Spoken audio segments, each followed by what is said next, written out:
하나님께서 우리에게 서로 사랑하라고 하셨습니다.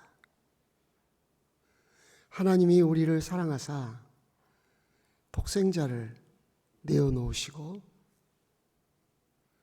그 독생자 예수님을 믿는 우리에게 또 믿는 사람들을 사랑할 것을 요구하셨습니다. 우리가 서로 사랑함으로써 하나님이 우리를 사랑하신 그 사랑을 완성한다고 하셨습니다. 우리를 사랑하실 때 우리가 또 다른 사람, 곧 하나님의 사랑을 받은 사람을 사랑하기를 원하시면서 기대하시면서 우리를 사랑하셨다는 겁니다.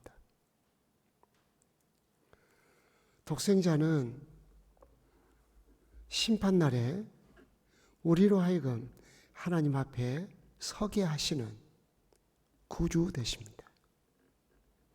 그와 같이 우리가 사랑을 하게 되면 심판날에 담대하게 될 거라는 겁니다. 그러나 예수 그리스도를 믿지 않는 자들은 심판날에 두려워 떨게 될 겁니다. 마찬가지로 독생자 예수 그리스도를 통해서 사랑을 알고 사랑을 하는 사람들은 두려움이 없게 됩니다. 믿음과 사랑, 이것은 떼려야 뗄 수 없는 밀접한 관계인 것을 중보거를 통해서 강조하셨습니다. 심지어는 심판과 형벌이라는 엄중한 말씀을 통해서 강조하신 겁니다. 참된 믿음은 사랑을 통해서 표현된다. 그렇게 말씀하고 있습니다. 이제 오늘 아침에는 19절과 20절을 통해서 두 가지를 교훈받고자 합니다. 19절 말씀은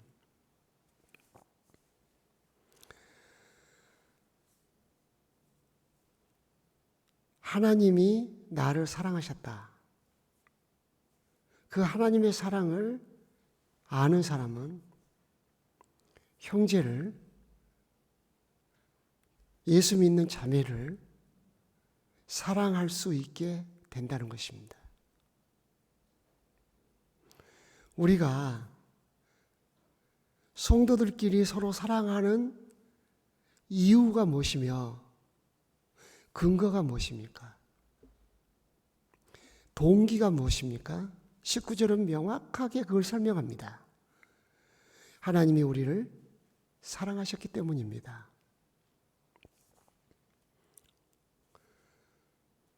이기적 사랑, 처세술 사랑,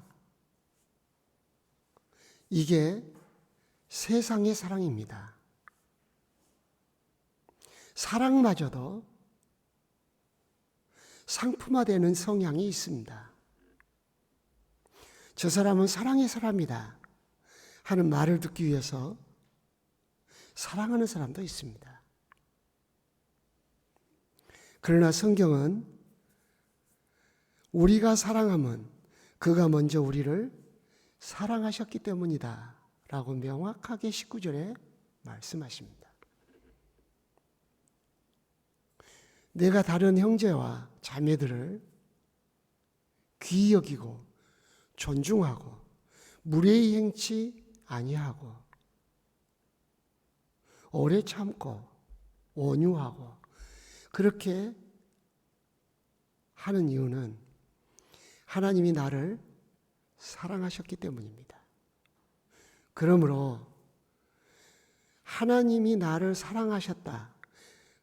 그 사랑에 대한 믿음을 가지고 있는 사람은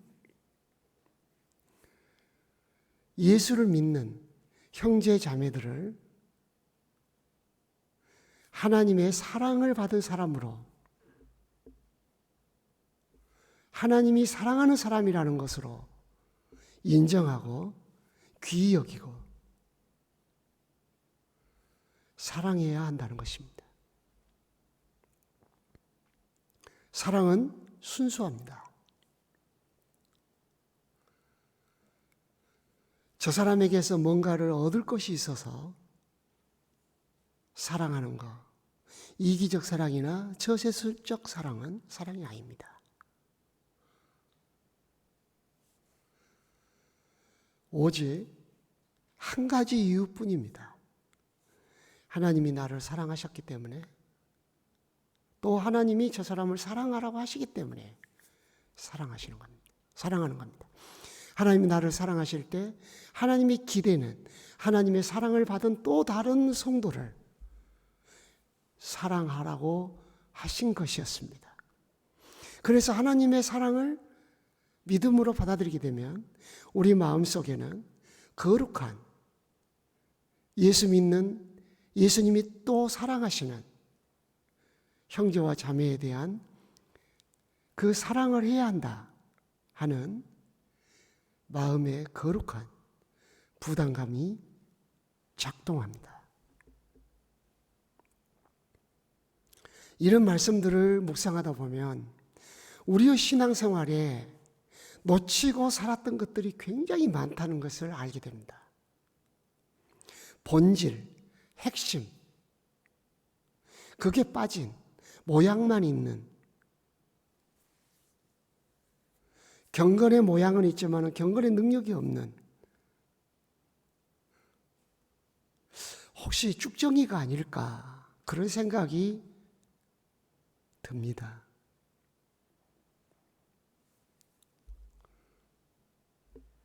우리는 하나님의 사랑을 안다고 말합니다. 하나님이 나를 사랑하셨다고 말합니다. 그러나 그 사랑을 내가 받았다는 증거는 또한 하나님이 사랑하시는 형제와 자매를 사랑해야 한다는 겁니다.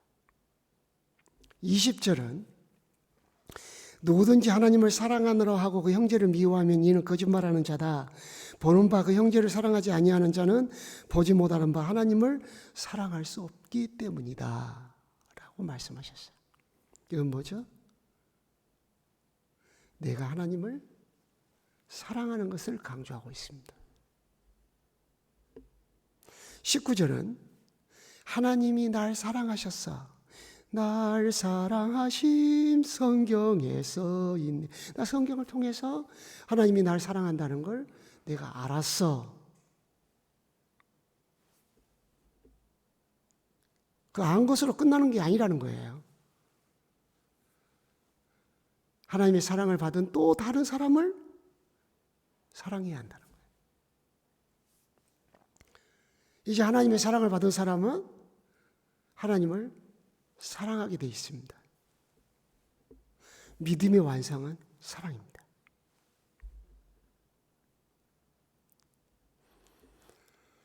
할례나 무할례가 효력이 없으되 오직 사랑으로 역사하는 믿음뿐이니라. 그렇죠. 갈라디아서 나와 있는 말씀인데요. 3장 6절이든가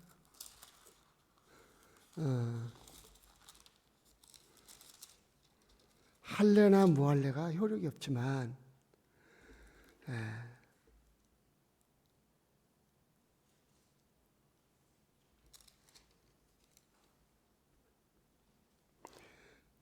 사랑으로서 역사하는 믿음뿐이니라 라고 하셨어요.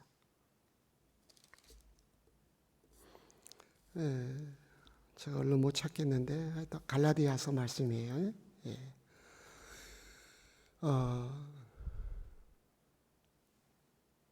믿음은 사랑으로 열매를 맺고 사랑으로 역사를 합니다.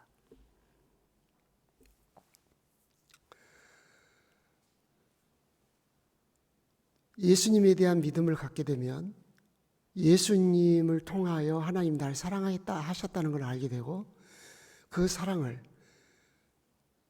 하나님을 사랑함으로 표현합니다. 우리는 예배 시간에 손을 들고 하나님 사랑합니다 막 그러잖아요. 그러면 그 사랑, 하나님을 사랑한다는 증거를 대라. 그러면 보이는 형제, 하나님을 또 사랑하는, 하나님을 사랑한다고 하는 형제와 자매, 하나님의 사랑을 입었기 때문에 하나님을 사랑하는 형제와 자매지 않겠어요? 그 형제와 자매를 사랑함으로써 하나님을 사랑한다는 증거를 보이라는 것입니다.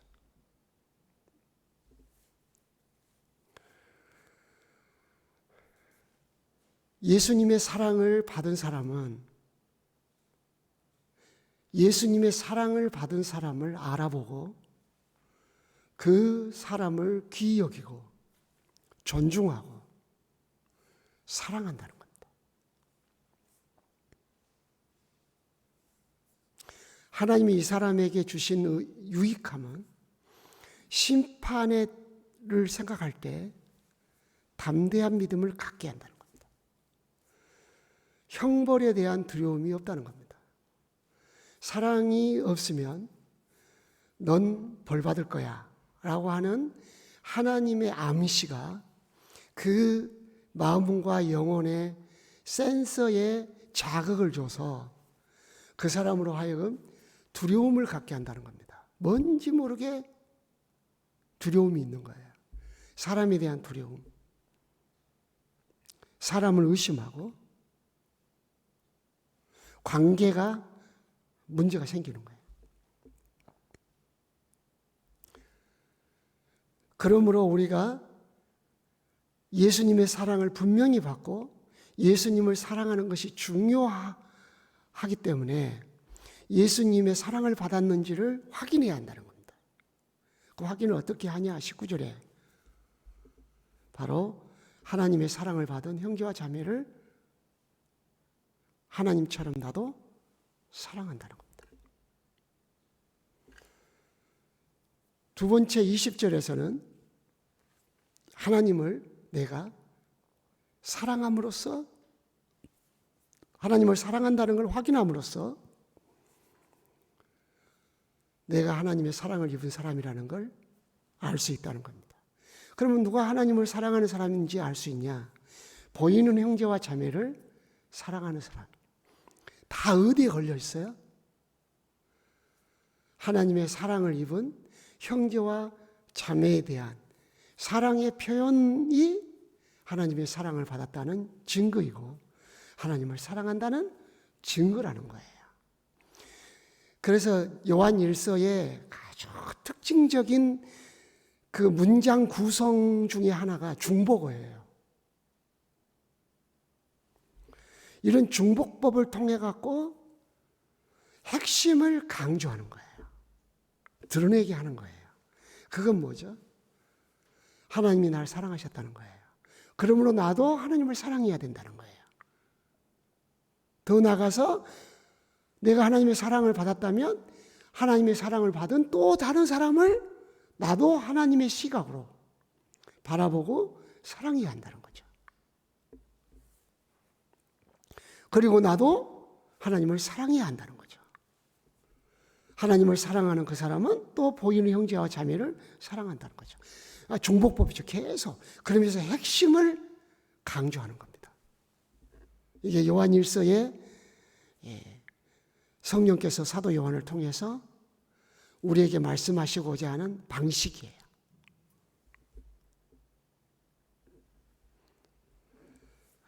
하나님 말씀이 우리 안에 떨어져서 발화해서 그것이 우리 안에서 싹이 되고 꽃이 되고 열매가 돼야 되겠죠. 오늘 아침에 기도 하나님의 사랑을 더 많이 마음속에 느끼게 해주십시오.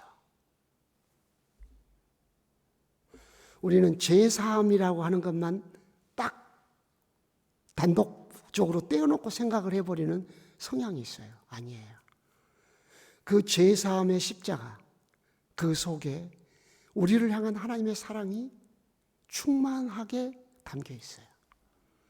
그러므로 예수 십자가를 묵상하면 할수록 하나님의 사랑을 느껴야 돼요. 그래서 요한일서에는 앞에는 빛, 하나님 빛이라, 뒷부분은 하나님의 사랑이라 그러잖아요. 빛을 통해서 내 죄를 보게 하고 십자가를 보게 하잖아요. 그래서 빛은 죄와 십자가와 거룩과 관계가 있고, 사랑은 똑같은 십자가인데 나를 향한 하나님의 사랑과 관계가 있다는 거예요. 그래서 한쪽으로 치우치지 않습니다.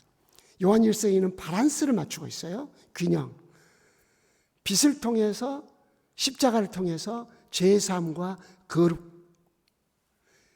하나님 앞에 가는 은혜, 그걸 강조하고 있고, 사랑을 통해서, 십자가를 통해서 사랑을 알게 해서 하나님의 사랑을 받은 형제들을 사랑할 수 있는 힘을 갖게 한다는 것입니다. 그렇습니다. 십자가를 통해서 하나님의 사랑을 더 많이 느끼도록 오늘 아침에 기도하시기를 원합니다. 십자가, 내 죄사함 이렇게만 끝나지 마시고 균형 맞춰서 날 사랑하시. 얼마나 사랑하셨는가. 더 깊은 사랑. 그걸 느끼고, 그래서 그 사랑에서 다른 사람을 사랑할 수 있는 힘과 원동력이 되도록 하셔야 합니다. 또 그 사랑에서 내가 하나님을 아주 사랑하게 되는 그 사랑이 우리 마음에 부어지도록 기도하셔야 합니다. 다음 주에 배우겠지만은 로마서 5장 5절에 성령으로 우리 마음에 그 사랑을 부으셨다 그랬어요. 성령님. 예수님이 나를 얼마나 사랑하셨는지, 하나님 나를 얼마나 사랑하셨는지 내 마음에 그걸 알도록 내 마음에 그 사랑을 부어주십시오. 그래서 그 사랑에서 다른 사람을 사랑할 수 있는 힘이 나오게 하십시오. 오늘 또 우리 서북교회 성도들의 삶의 영역 속에 성령님이 함께 하시기를 원하고, 또 우리 담임 목사님 강건하고 또 영적으로도 성령님의 그 은혜 안에 거하도록 기도한 아침이 됐으면 합니다. 종이 기도하겠습니다. 하나님 아버지, 더욱더 우리를 사랑하신 하나님의 사랑에 감동되도록 성령께서 그 사랑을 우리 마음에 부어주시기를 원합니다. 하나님 아버지, 서북교회를 사랑하심을 감사합니다. 진리의 기둥과 터가 되는 교회로 든든히 세워져 가게 하옵소서. 담임 목사님을 통해서 공급되는 하나님 말씀과 은혜가 우리 성도들 속에 생명의 양식이요 믿음으로 살아가는 힘의 원동력이 되어지게 하옵소서. 아버지 하나님, 목사님 모든 여행 순례의 과정과 돌아오는 과정과 회복하는 과정, 다시 교회의 사역을 감당해가는 과정에 성령께서 필요한 은혜를 주옵소서. 서북교회 모든 성도들의 일상적인 삶 속에서 쉬지 말고 기도하고 항상 기뻐하고 감사하는 믿음의 능력을 갖게 하여 주옵소서. 오늘 아침에도 은혜 받고 돌아가게 하옵소서. 주님이 만져주신 주님의 이끄심, 주님이 우리 몸과 마음에 새 힘을 주심을 경험하고 돌아가게 하옵소서. 예수님의 이름으로 기도드리옵나이다. 아멘.